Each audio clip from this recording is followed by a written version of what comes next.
Hi everyone, so welcome to Punjab success mantra students. तो आज के सेशन में हम डिस्कस करने जा रहे हैं कुछ इंपॉर्टेंट फिक्स्ड प्रेपोजिशंस, राइट। तो पंजाब के जिन्ने भी पेपर होंगे जी, तो एक तो दो क्वेश्चन पक्का प्रेपोजिशन के उत्ते आते हैं जी। तो फिक्स्ड प्रेपोजिशंस के उत्ते कुछ क्वेश्चन करूंगे आप इस सेशन च, राइट। तो क्वेश्चन के बल देखिए जरा। क्वेश्चन ਤੁਹਾਡੇ सामने पहला सवाल ये लिखा है, ठीक है जी। तो फर्स्ट सवाल तुम देख सकते हो, पढ़ सकते हो की हो सकता है answer, right. What is the right answer for this statement 1?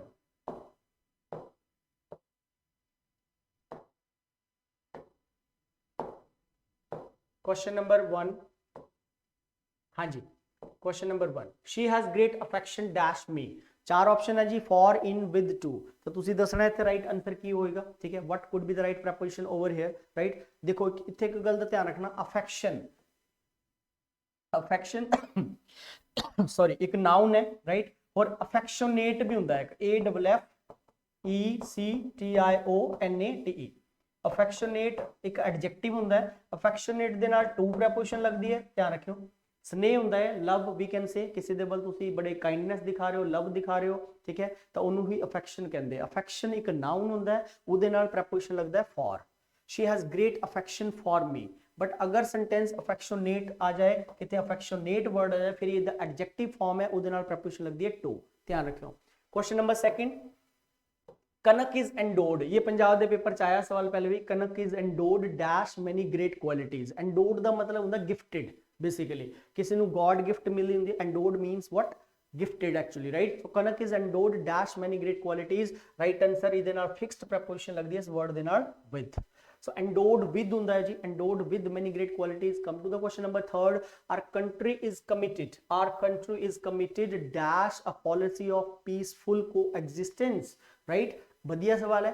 ਹੁਣ ਇਹ ਜਿਹੜਾ ਕਮਿਟ ਵਰਡ ਹੁੰਦਾ ਹੈ, ਕਮਿਟ ਦਾ ਕੰਟੈਕਸਟ ਤੁਸੀਂ ਸਮਝ ਲਿਓ। ਜੇ ਕਮਿਟ ਦਾ ਕਨਸੈਪਟ ਯੂਜ਼ ਕਰ ਰਿਹਾ ਇਸ ਸੈਂਟੈਂਸ, ਕਮਿਟ ਦਾ ਮਤਲਬ ਕੀ ਹੈ, ਡੈਡੀਕੇਟਿਡ, ठीक है। डिवोटेड ਆਪਾਂ बोल सकते हैं। जे इत्थे डेडिकेशन के कॉन्टेक्स्ट ਆਪਾਂ ਇਹਨੂੰ जब यूज करते हैं तो डेडिकेटेड टू ਹੁੰਦਾ है, डिवोटेड टू ਹੁੰਦਾ तो कमिटेड भी टू ही ਹੁੰਦਾ है।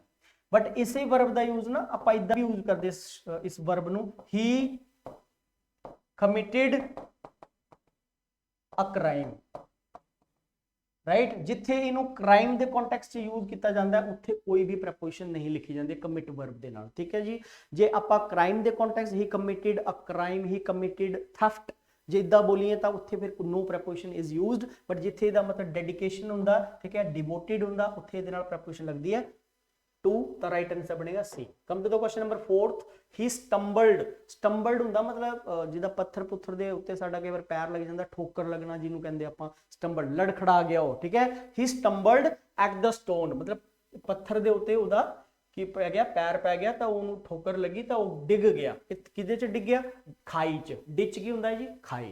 एक हुण इत्थे दो कॉन्सैप्ट है। जे आपां इदां बोलीए कि वो खाई में पड़ा हुआ है, तो आपां इदां बोलोगे he is lying in the ditch, उत्थे इनटू नहीं आएगा क्योंकि ऑलरेडी वो चीज उत्थे है। The milk is in the jug, but she is pouring the milk into the जग, है ना। जब उसको उड़ेल रही है तो फिर मोशन चल रहा है, आउटसाइड टू इनसाइड मोशन में इनटू लगाते हैं। लेकिन कोई चीज अंदर पड़ी हुई है तो फिर इन लगाते हैं। जब फेल, जब वो गिरी तो फिर गिरी तो मोशन था, तो आंसर जाएगा B. Come to the question number 5, the store house was infested dash rats. अब जेड़ा ये इन्फेस्ट वर्ड होंदा, इसदा मतलब होंदा एक्चुअली फुल। तो फुल दे नाल आपां की लिखदे हैं, फुल विद, राइट। जिदा फुल विद होंदा है उदा ही फिर इन्फेस्टेड विद हो जाएगा, ठीक है जी। 6th क्वेश्चन देखिए, बोलदा यू मस्ट अडैप्ट योरसेल्फ। हुण एक अडैप्ट होंदा है, एक अडेप्ट भी होंदा है, ध्यान रखियो। अडेप्ट वर्ड का मतलब होर हुंदा, अडेप्ट दा मीनिंग होर हुंदा है। अडड मीनिंग हुंदा दोनों दे। अडेप्ट मीनिंग की हुंदा स्टूडेंट्स, कोई बंदा किसी काम च बड़ा प्रोफिशिएंट है, स्किलफुल है, ठीक है, या एफिशिएंट है, आपां बोल सकते हैं गुणी व्यक्ति, ठीक है जी। एफिशिएंट बोल लो, स्किलफुल बोल लो। डेक्सट्रस भी हुंदा है एक वर्ड, डेक्सट्रस, राइट। डेक्सट्रस भी इदा ही सिमिलर हुंदा है, ध्यान रखियो। Dexterous is also the similar of adept. But इत्थे अडेप्ट की गल कर रहे हैं। अडेप्ट मतलब ढलना, अपने आप को ढालना। हुण कई बंदे दी अडेप्टेबिलिटी फास्ट होंगी है, कई सिचुएशन के हिसाब नाल ढल नहीं पाते। कई लोग देखो जे जिद्दां मान लो रूरल विलेजिज, पिंडा तो शहर के वल मूव करते हैं, तो वो उत्थे कई बार ढल नहीं पाते, है ना, अपने आप को एडजस्ट नहीं कर पाते। कई दी अडेप्टेबिलिटी फास्ट होंगी है, ठीक है। तो अडेप्ट योरसेल्फ इत्थे आएगा आंसर साडा 2। अडैप्ट टू ਹੁੰਦਾ basically adapt yourself to your new surroundings मतलब कोई बंदा बोल रहा है कि ਤੁਹਾਨੂੰ जो है ਜਿਹੜੀ ਤੁਹਾਡੀ ਨਈ ਸਰਾਊਂਡਿੰਗਸ ਹੈ ਉਹਦੇ ਹਿਸਾਬ ਨਾਲ ਤੁਹਾਨੂੰ ਢਲ ਜਾਣਾ ਚਾਹੀਦਾ ਠੀਕ ਹੈ ਜੀ ਛੇਤੀ ਜਿੰਨਾ ਇਨਸਾਨ ਦੀ ਅਡੈਪਟੇਬਿਲਿਟੀ ਫਾਸਟ ਹੁੰਦੀ ਹੈ ਉਹ ਲਾਈਫ 'ਚ ਉਨਾ ਹੀ ਗਰੋ ਕਰਦਾ ਹੈ ਹਨਾ ਚੀਜ਼ਾਂ ਨੂੰ ਅਡੈਪਟ ਕਰਨੇ ਦੀ ਤੁਹਾਡੀ ਕੁਆਲਿਟੀ ਹੋਣੀ ਚਾਹੀਏ ਜਿੱਦਾਂ ਤੁਸੀਂ ਇੱਥੇ ਪੜ ਰਹੇ ਹੋ ਤਾਂ ਤੁਹਾਨੂੰ ਥੋੜਾ ਜਿਹਾ ਹੋਰ ਮਾਹੌਲ ਮਿਲੇਗਾ ਥੋੜਾ ਦਿੱਲੀ ਜਾਓਗੇ ਉੱਥੇ ਸਿਚੁਏਸ਼ਨ ਕੁਝ ਹੋਰ ਹੈ ਹਨਾ ਉੱਥੇ ਦਾ ਮਾਹੌਲ ਪੜ੍ਹਾਈ ਕਰਨ ਦਾ ਹੋਰ ਹੈ फिर तुसी साउथ वाल जाओगे उत्थे दा माहौल कुछ होर होएगा है ना तो ये थोड़ा उस कॉन्टेक्स्ट है we should abide dash the rules of the institution ठीक है अबाइड दे नाल हुण फिक्स्ड प्रैपोजिशन किस की लगूगी इत्थे बाय हुंदा जी अबाइड बाय दा मतलब हुंदा कि सानू मतलब मेनटेन करके रखना चाहिए ठीक है जिहड़े रूल रेगुलेशन हुंदे उन्हां नू आपां कृपया स्कूल की शांति को बना के रखें तो ये लिखी भी होंगी लाइन किते किते kindly abide by the discipline of the school kindly abide by the discipline of the institute right so abide by हुंदा जी फिक्स्ड प्रपोजिशन बाय लेंदा है क्वेश्चन नंबर 8वें ते आ जाओ ही हैज रिजाइंड